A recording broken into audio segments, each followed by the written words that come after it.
오늘 우리에게 주신 하나님의 말씀은 신약 성경 요한복음 1장 29절에서 34절 말씀입니다. 요한복음 1장 29절에서 34절 말씀 봉독하겠습니다. 이튿날 요한이 예수께서 자기에게 나오심을 보고 이르되 보라, 세상 죄를 지고 가는 하나님의 어린 양이로다. 내가 전에 말하기를 내 뒤에 오는 사람이 있는데 나보다 앞선 것은 그가 나보다 먼저 계심이라 한 것이 이 사람을 가리킴이라. 나도 그를 알지 못하였으나 내가 와서 물로 세례를 베푸는 것은 그를 이스라엘에 나타내려 함이라 하니라. 요한이 또 증언하여 이르되 내가 보매 성령이 비둘기같이 하늘로부터 내려와서 그의 위에 머물렀더라. 나도 그를 알지 못하였으나 나를 보내어 물로 세례를 베풀라 하신 그이가 나에게 말씀하시되 성령이 내려서 누구 위에든지 머무는 것을 보거든 그가 곧 성령으로 세례를 베푸는 이인 줄 알라 하셨기에 내가 보고 그가 하나님의 아들이심을 증언하였노라 하니라. 아멘. 이스라엘 역사에는 한동안 선지자가 나타나지 않았던 때가 있습니다. 이때를 우리 신구약 중간기다 이렇게 말합니다. 한 200년, 또 학자에 따라서는 250년 이렇게 생각하기도 합니다. 그 기간을 지나고 혜성같이 등장한 한 선지자가 있었는데 바로 요한이라는 사람입니다. 요한이라는 이름이 너무 많기 때문에 그가 세례를 베풀었다 해서 그 이름을 세례자 요한, 세례 요한 이렇게 부르곤 합니다. 그는 광야에서 낙타 털 옷으로 옷을 입고 메뚜기를 잡아먹고 돌 사이에 있는 꿀들, 이걸 석청이라고 합니다. 석청을 먹으면서 광야에서 하나님의 말씀을 전합니다. 그래서 광야에서 외치는 소리라고 하는 별명을 가지게 되죠. 많은 백성들이 그를 선지자로 여겨서 그에게 나와서 말씀 듣기를 기뻐하고 그를 사랑하고 존경합니다. 그는 특이하게도 광야를 따라 흐르는 요단강가에서 회개하는 자에게 세례를 베푸는 그런 예식을 거행하곤 했습니다. 예수님이 공생애를 시작하기 전 그는 이스라엘에 있어서 참 존경받는 위대한 스승이요 선지자였습니다. 누구나 스승은 제자들에게 훌륭한 사람으로 보여지고 싶은 마음이 있죠. 그런데 세례 요한은 오늘 말씀을 보건대 자기 제자들에게 예수님을 자기보다 앞선 분, 더 능력이 있으신 분이라고 증언합니다. 이렇게 말하면 제자들에게 자신의 영향력이 축소되지 않을까 염려도 됩니다만 그는 그런 것을 염려하지 않고 자신에게 주어진 역할, 자신에게 주어진 사명을 다하죠. 그것은 바로 오실 일을 증언하는 일입니다. 사람들이 그에게 당신이 그리스도냐 물어봤을 때 그는 나는 그리스도가 아니라 나는 엘리야도 아니라 이렇게 말합니다. 자기 자신을 사람들에게 널리 알리려고 과장하거나 허세를 부리거나 자기 자신을 뽐내려고 하지 않습니다. 진리를 따라 살아가는 사람들에게 나타나는 특징은 이러한 자기 부정이 있다는 것입니다. 자기 자신이 어떤 사람인가를 알고 자기 자신에게 주어진 사명을 넘어서지 않습니다. 그래서 아닌 것은 아니라고 하는 것이죠.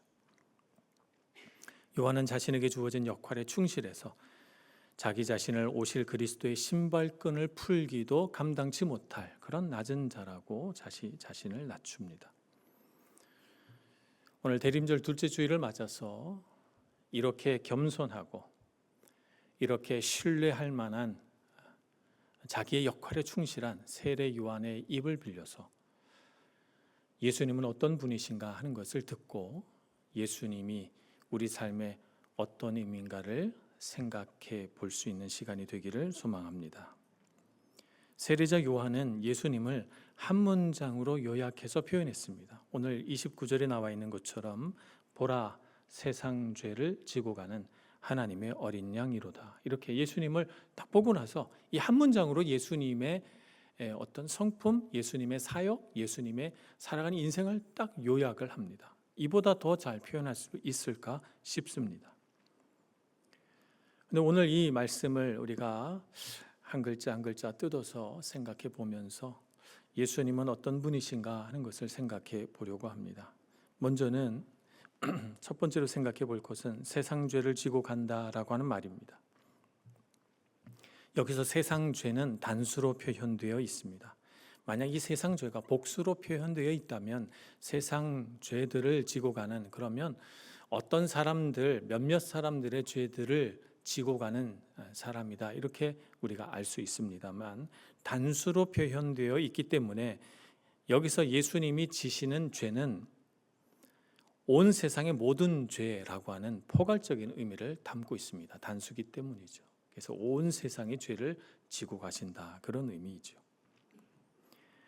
세상 죄를 지고 간다라고 하는 말은 예수님이 이 땅에 오신 목적이 세상 죄를 지고 가는 것이다 라고 딱 함축적으로 우리에게 요약을 해주고 있는 것입니다. 지고 간다는 말은 한 장소에서 다른 장소로 어떤 물건을 어깨나 등에 지고 간다는 의미이죠. 그렇기 때문에 그 물건이 원래 놓여있던 장소에서는 그 물건이 없어지잖아요. 그래서 지고 간다라고 하는 이 헬라어의 파생된 의미는 없어진다라고 하는 의미가 있습니다. 똑같은 단어를 요한복음 19장 15절에서 이스라엘 백성들이, 유대인들이 쓰는데요. 19장 15절에 이렇게 기록이 되어 있습니다. 그들이 소리 지르되 없이 하소서, 없이 하소서, 그를 십자가에 못 박게 하소서, 이렇게 말합니다. 예수님을 십자가에 못 박으라고 소리치는 군중들, 소리치는 사람들이 사용한 말 없이 하소서라고 하는 말이 예수님을 향해 쓴 말, 세상죄를 지고 가는 라고 하는 말과 동일어인 것입니다. 말하자면 지고 간다는 것은 없이 한다는 말입니다. 세상죄를 지고 간다라고 하는 말은 세상죄를 없애기 위하여 이 땅에 오셨다라고 하는 것을 의미하는 것입니다. 세상죄를 없애기 위해, 죄가 없으시지만 죄 있는 사람으로 이 땅에 오셔서 죄를 자기 어깨에 짊어지고 가시는 분이다라고 하는 의미입니다. 로마서 8장 3절에서는 이러한 의미를 조금 더 신학적으로 설명해 주고 있습니다. 율법이 육신으로 말미암아 연약하여 할 수 없는 그것을 하나님은 하시나니 곧 죄로 말미암아 자기 아들을 죄 있는 육신의 모양으로 보내어 육신의 죄를 정하사, 죄가 없으시지만 그 아들을 이 땅에 내려보내셔서 죄를 해결하시고자, 죄를 없애시고자 그 아들의 어깨 위에 죄를 정하였다, 짊어지게 하셨다라고 하는 의미입니다. 예수님께서 이렇게 세상 죄를 지고 간다는 것을 알지 못했기 때문에 세상은 예수님을 귀히 여기지 않았습니다. 만약 예수님이 세상 죄를 지고 간다는 사실을 알았다면 좀 다르게 예수님을 대우했겠죠. 예수님 고난받는 것을 불쌍하게 여기지도 않았습니다. 그래서 이렇게 세상 죄를 지고 가는 예수님의 삶에 대해서 세상이 어떻게 볼 것인가 하는 것을 놀랍게도 이사야서 53장 2절은 수백 년 전에 이렇게 예언했습니다. 그는 주 앞에서 자라나기를 연한 순 같고 마른 땅에서 나온 뿌리 같아서 고운 모양도 없고 풍채도 없은즉 우리가 보기에 흠모할 만한 아름다운 것이 없도다.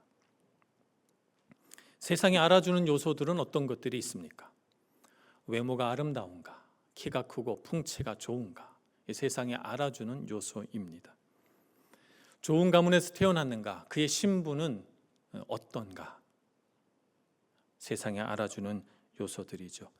그가 오른 지위, 그가 가진 권한, 이런 것들은 다 세상이 알아주는 것들입니다. 그런데 예수님에게는 이런 것들이 하나도 없었습니다. 예수님은 이름 없는 목수의 아들로 마구간에서 태어났으며 예수님에게는 세상이 인정해 줄 만한, 세상이 흠모할 만한 것이 하나도 없었던 것입니다. 예수님의 사진이 우리 가톨릭 여러 성당에 가면 멋있게 그려져 있지만 사실 성경이 말하는 예수님의 외모는 그렇게 아름답지 않았다고 표현하고 있으니까 예수님은 우리 모든 못생긴 자들의 주님이십니다. 우리의 위로자이시죠. 그래서 그런지 세상은 그를 알아주지 않았습니다. 귀히 여겨주지도 않았습니다. 그런데 이렇게 세상이 알아주지 않는데도 예수님은 어떤 삶을 사셨습니까? 이사야서 53장 4절은 이렇게 기록합니다. 그는 실로 우리의 질고를 지고 우리의 슬픔을 당하였거늘 우리는 생각하기를 그는 징벌을 받아 하나님께 맞으며 고난을 당한다 하였노라. 이렇게 기록합니다. 세상이 알아주지 않는데 이 하나님이 보내신 귀하신 아들 예수 그리스도는 우리의 질고를 지고 우리의 슬픔을 짊어지고 우리 대신 고통을 당하고 우리 대신 괴로움을 당하며 살아갔는데 우리는 그걸 모르는 우리는 그를 바라보며 손가락질하고 멸시하며 말하기를 그는 징벌을 받아 하나님께 맞으며 고난을 당한다라고 예수님의 그 고난과 아픔을 조금도 불쌍하게 여기지 않았다는 것입니다. 우리의 고통과 죄를 우리의 슬픔과 눈물을 짊어지신 예수님, 우리를 죄의 굴레와 우리에게 짐지어진 죄의 속박과 노예 상태에서 우리를 해방시키기 위하여 우리에게 오셨던 분, 그것을 위해 자신의 모든 것, 자신의 모든 시간, 에너지, 생명, 자신의 살과 피까지 다 내어주신 분이 바로 예수님이십니다. 그래서 예수님은 그러한 자기 삶에 대해서 분명히 인식하시고 계셨기 때문에 마태복음 20장 28절에 자신이 세상에 온 이유를 이렇게 표현하십니다. 인자가 온 것은 섬김을 받으려 함이 아니라 도리어 섬기려 하고 자기 목숨을 많은 사람의 대속물로 주려 함이니라.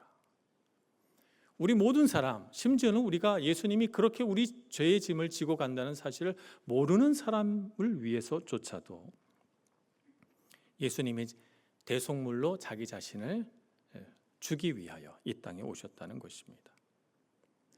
예수님은 그것에 자신의 생명을 바치셨습니다. 세상은 예수님이 그렇다 하는 것을 알지 못했기 때문에 예수님을 없애려고 했습니다. 예수님은 우리 죄를 없애려고 오셨는데 세상은 예수님을 없애려고 했습니다. 이 얼마나 가슴 아픈 일입니까? 오늘날 이 세상은 어떻습니까? 얼마나 많은 사람이 예수님이 자신의 죄를 짊어지고 가셨다는 사실을 모른 채 살아갑니까? 오늘 이 자리에 있는 우리는, 나는 예수님이 나의 죄를 없애시고 내 마음속에는 수많은 죄책감과 절망에서 나를 건지신 분이라는 사실을 알고 있습니까? 대림절을 보내며 우리 죄를 짊어지신 예수님의 은혜를 묵상하기를 소망합니다.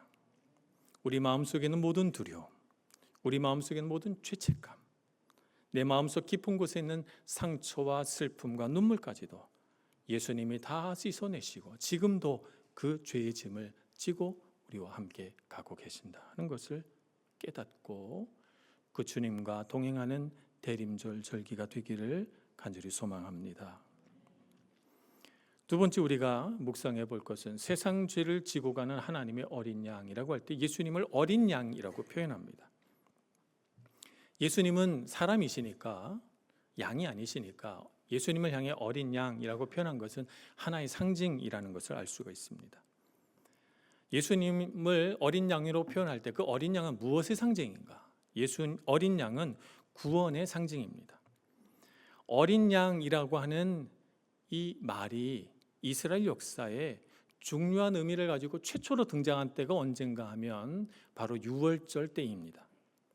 애굽을 탈출하려고 하던 그때에 각 가정에서 어린 양을 잡아서 그 피를 문설주와 임방에 바르면, 양쪽 그 기둥과 그 위에 가로지는 임방에 바르면, 그러면 하나님이 보내신 죽음의 사자가 그 집은 건너가리라. 그래서 유월절을 패스오버, 지나간다, 이렇게 이름 붙여놓은 것입니다. 온 애굽 땅에 죽음의 천사가 다니며 애굽 사람들, 하나님을 경외하지 않는 사람들의 집에 장자들 그리고 짐승의 첫 새끼들을 다 죽이던 그 끔찍한 죽음의 밤에 어린 양의 피를 문설주와 임방에 바른 하나님을 경외하는 자들의 집은 다 생명이 보호되었습니다. 유월절 사건에서 어린 양은 하나님의 구원의 상징이죠. 어린 양의 피로 죽음의 사자가 그들의 삶에 들어오는 것을 막을 수 있었기 때문입니다. 그리고 이 어린 양의 피를 바르는 이 사건이 일어난 다음 날 그들이 바라던 출애굽을 할 수 있었기 때문입니다. 그들은 아침 일찍 일어나 쓴나물과 누룩을 넣지 않는 빵을 준비해서 드디어 애굽 땅을 떠나게 됩니다. 그래서 어린 양은 구원의 상징입니다. 또 어린 양은 죄 사함의 상징입니다. 어린 양이 가장 많이 등장하는 곳이 구약의 제사법입니다. 제사라고 하는 것은 죄 사함을 위해서 하나님께 드리는 그런 예배 과정이죠. 그럴 때 어린 양은 하나님께 드리는 가장 중요한 희생 제물 가운데 하나였습니다. 레위기에 기록된 제사법에 따르면 죄 지은 사람은 어린 양을 가져와서 자신의 죄에 대한 심판을 면하도록 해달라고 하면서 자신의 죄를 양에게 전가시킵니다. 그래서 자신의 손을 양의 머리에 얹고 안수하며 기도합니다. 내 죄가 모두 이 양에게 가라고. 그래서 그 어린 양에게 죄가 전가되면 그 어린 양의 피를 제단에 뿌림으로써 자기 죄가 용서받았다고 선포하는 것이죠. 예수님은 우리 모든 인류의 죄를 전가받기 위해 선택된 하나님의 어린 양입니다. 그 어린 양으로 이 땅에 오셨습니다. 어린 양이신 예수님의 피는 우리의 모든 죄를 단 한 번의 죄사로 영원히 속죄할 수 있는 능력이 있습니다. 왜냐하면 그분의 피는 거룩한 피요, 그분은 하나님의 아들이시고 죄가 없으시기 때문입니다. 그런 의미에서 보자면 예수님은 구약성경 제사제도의 완전한 성취자다, 이렇게 말할 수 있습니다. 제사를 완성시킨 분이시죠. 그래서 우리가 예배당에서 더 이상 이렇게 제단을 만들어 놓고 여기에 짐승의 피를 받아서 뿌리거나 하는 이런 제사 의식을 하지 않는 이유는 예수님의 피로 그를 믿는 모든 사람의 죄가 단번에 영원히 속죄되었기 때문에 우리가 그를 믿고 예배하게 된 것입니다. 더 이상 제사가 필요 없게 된 것입니다. 그래서 어린 양은 죄사함의 상징이다. 예수님을 향해 어린 양이다, 이렇게 표현하는 것은 그분이 나의 죄를 사하실, 나의 죄를 전가받으실 바로 그분이시다라고 하는 의미입니다. 어린 양은 또 겸손의 상징입니다. 양은 동물 가운데 가장 약한 동물 중에 하나입니다. 그런데 어린 양은 이 약하디 약한 양 중에서도 더 약한 양이죠. 하나님의 아들이신 예수님은 결코 약한 분이 아니십니다. 그는 강하시며 권능과 지혜가 많으신 분이시고 그의 권한은 끝이 없으십니다. 하나님과 동일한 권한과 능력을 갖고 계신 분이시죠. 근데 그분이 인간의 연약한 몸을 입고 이 땅에 내려오신 것입니다. 이 세상에 작은 아기로 오셔서 우리가 겪는 모든 고통과 괴로움, 슬픔과 눈물을 다 똑같이 겪으십니다.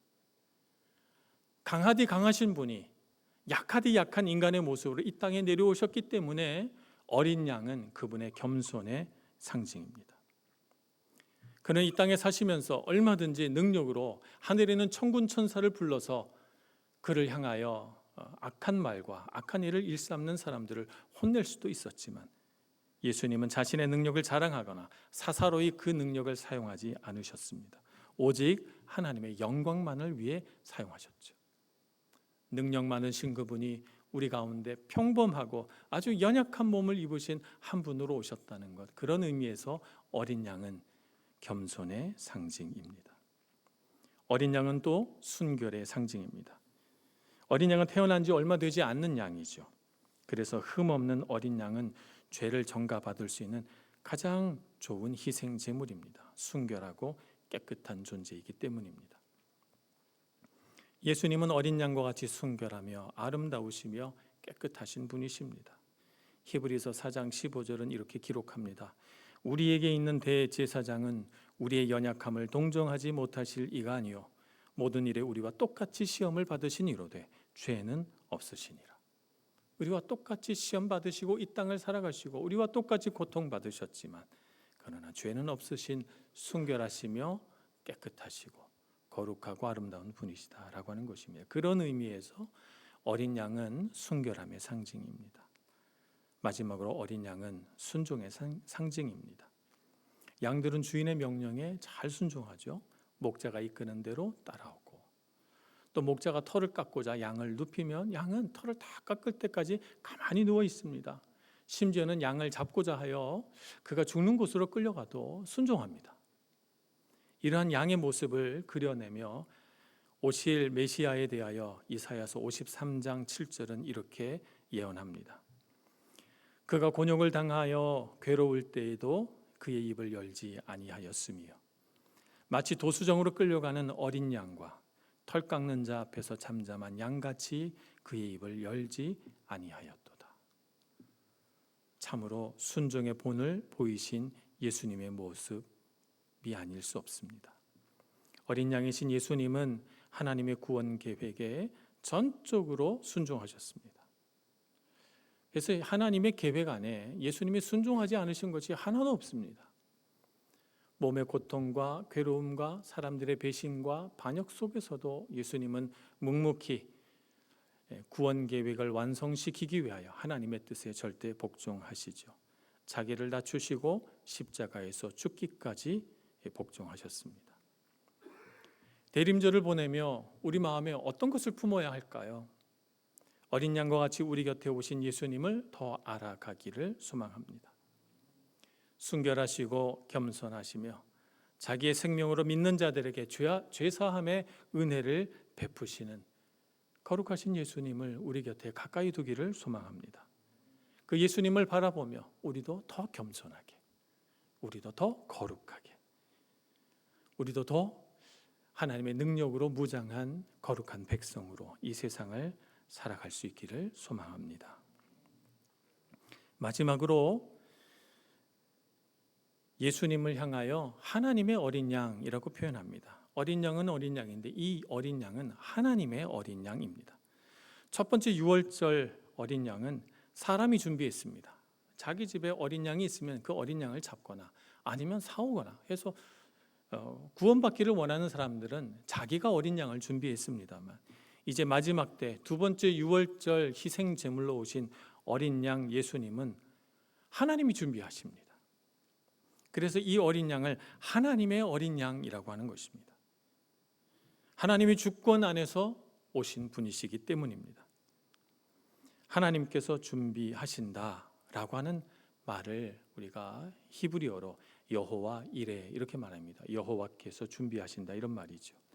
이 말씀은 창세기 22장에 처음으로 등장합니다. 이삭을 바치라라고 하는 명령을 받은 아브라함이 모리아산, 오늘날의 시온산입니다.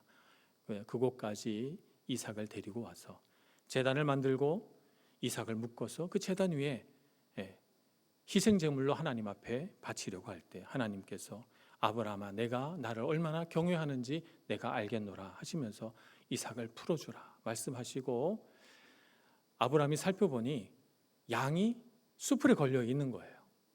하나님께서 제물을 준비하셨구나 라고 깨달은 아브라함은 그 양을 잡아 하나님 앞에 제사를 드리고 하나님께서 준비하셨다. 그래서 여호와 이레 하나님을 찬송합니다. 여호와의 산에서 준비되리라는 의미라고 창세기 22장에 기록되어 있습니다. 여호와의 산에서 준비되리라 한 그 희생 제물이 바로 예수님이십니다. 하나님께서는 인간의 구원을 위한 희생 제물로 자신의 아들을 준비하셨죠. 그렇다면 세례 요한이 와서 예수님을 바라보고 이분이 바로 하나님이 준비하신 바로 그분이시구나 하는 것을 알아볼 수 있는 표지는 뭘까요? 오늘 성경의 말씀을 보니까 33절에 이렇게 기록되어 있습니다. 성령이 내려서 누구 위에든지 머무는 것을 보거든 그가 곧 성령으로 세례를 베푸는 이 곧 하나님이 준비하신 그 사람인 줄 알라라고 말씀하셨다는 거예요. 그래서 세례를 베풀면서 사람들 살펴보는 거죠. 성령이 내려서 그 위에 머무는 사람이 있나 하고 말이죠. 근데 어느 날 한 사람을 만났는데 32절 말씀입니다. 내가 봄에 성령이 비둘기같이 하늘로부터 내려와서 그의 위에 머물렀더라. 드디어 발견한 것입니다. 드디어 찾은 것입니다. 성령이 내려서 비둘기같이 하늘로부터 내려서 머물러 있는 사람을 본 것이죠. 하나님께서 말씀하신 바로 그분이시구나 하는 것을 알게 됩니다. 오늘 세례 요한이 발견하고 성경의 말씀으로 우리가 깨닫게 되는 그것은 하나님께서 준비하신 어린 양의 가장 큰 특징은 성령 하나님께서 내려서 그를 충만하게 하신 분이라는 것입니다. 예수님은 성령으로 충만해지셔서 성령으로 기름 부음 받으셔서 자신의 공생애를 시작하십니다. 예수님이 하나님의 아들이시고 그분이 하나님께 부르심 받은 우리 세상 죄를 지고 갈 하나님의 어린 양이라는 사실을 분명하게 알게 해주는 표지는 그분의 성령 충만입니다. 성령 충만이라는 것은 어떤 의미인가? 우리 겉으로 보이는 무슨 신비한 현상이 아닙니다. 예수님께서 하나님의 마음에 접속되어 있다는 거예요. 예수님의 마음과 예수님의 뜻이 하나님의 마음과 하나님의 뜻과 일치되어 있다는 것입니다. 세례를 받으실 때 하늘에서부터 하나님께서 이렇게 말씀하십니다. 하늘로부터 소리가 있어. 마태복음 3장 17절 말씀입니다. 하늘로부터 소리가 있어 말씀하시되 이는 내 사랑하는 아들이요 내 기뻐하는 자라.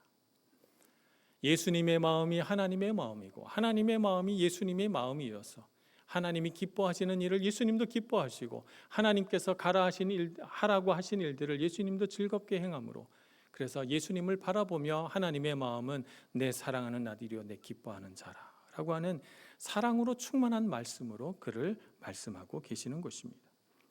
예수님은 하나님께서 보시는 눈으로 세상을 보고 하나님께서 기뻐하시는 일을 하고 살아갑니다. 이것이 성령 충만입니다. 이어서 세례 요한은 예수님을 성령 세례 주시는 분으로 그렇게 소개합니다.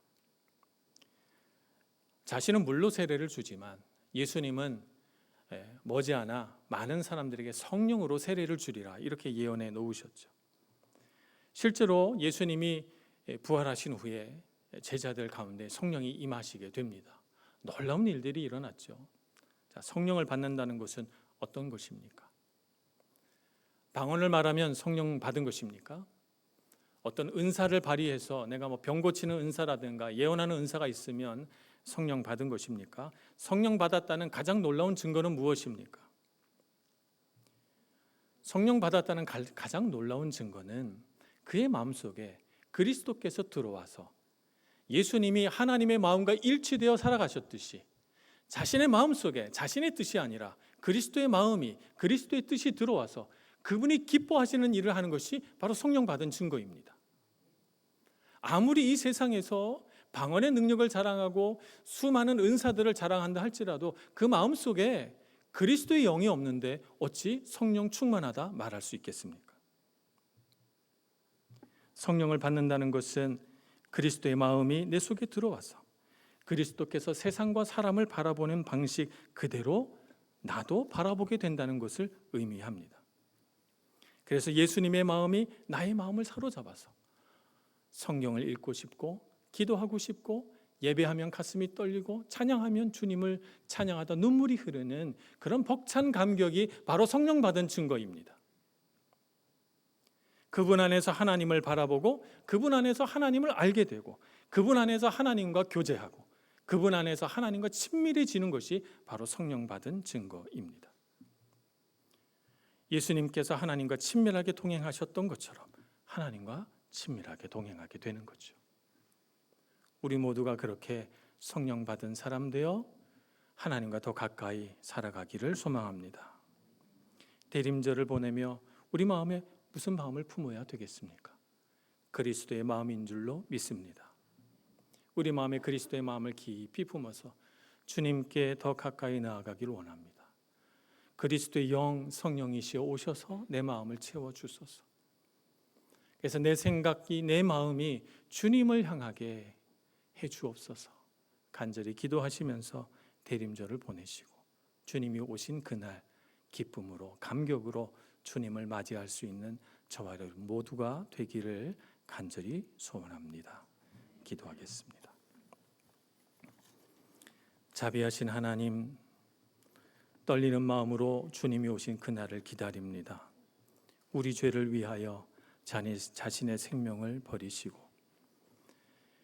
우리에게 수많은 귀한 진리들을 가르쳐 주셔서 이 죄 많은 세상 속에서 길을 잃지 않고 방황하지 않고 살아가게 해주신 것 감사합니다. 주님의 은혜 마음에 품고 대림절 기간을 은혜 충만, 성령 충만하게 보낼 수 있기를 소원합니다. 우리와 함께 해주시고 우리와 동행하여 주옵소서. 예수님의 이름으로 기도합니다. 아멘.